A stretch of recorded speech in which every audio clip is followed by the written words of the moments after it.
In this video, we're going to solve a problem about area.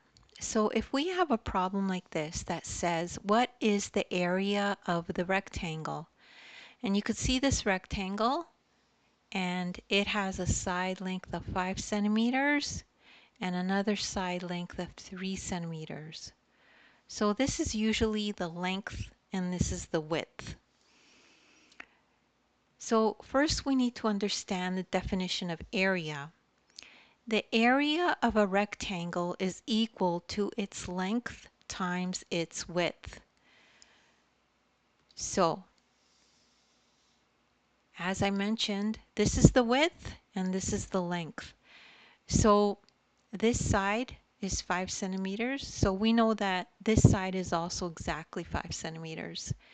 And this side is 3 centimeters and this side is also exactly 3 centimeters. Okay, so that's just something to keep in mind when you're solving these kinds of problems. So area is length times width. So let's go here. So here is the equation for that. Area equals length times width. So if we put in, we know the length is equal to 5, so area is going to equal 5 times the width, which is equal 3. So we put that in. So then to get the total area,